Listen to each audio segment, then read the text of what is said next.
تقسیم برصغیر کے وقت دوران ہجرت ریلوے کی ایک چھوٹی سی چابی نے تقریباً 1200 مسلمان مہاجرین کی حفاظت میں اہم کردار ادا کیا تھا۔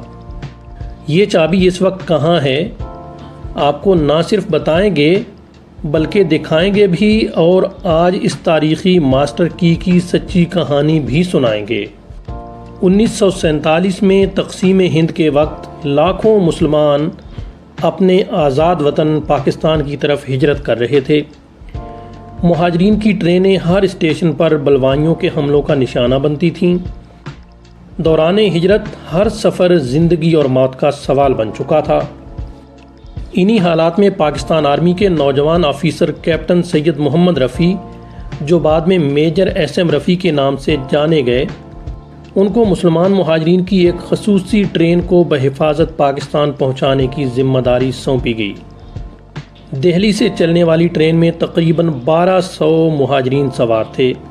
سفر شروع ہونے سے پہلے انہوں نے ایک عام فیصلہ کیا۔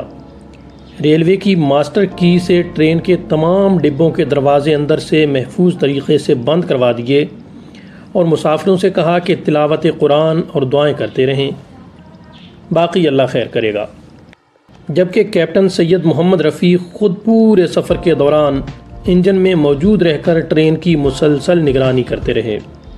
یہ حکمت عملی کامیاب رہی اور تقریباً 1200 کلومیٹر کا خطرناک سفر طے کرنے کے بعد یہ ٹرین اپنے مسافروں کو بحفاظت کراچی لے آئی۔ اس تاریخ ساز سفر میں استعمال ہونے والی اصل ماسٹر کی، جس سے ٹرین کی تمام بوگیوں کے دروازے اندر سے محفوظ طریقے سے بند کیے گئے تھے، وہ آج بھی Golra railway station heritage museum Islamabad میں محفوظ ہے۔ یہ صرف ایک چابی نہیں بلکہ بروقت فیصلے، ذمہ داری اور انسانی جانوں کی حفاظت کی ایک تاریخی یادگار ہے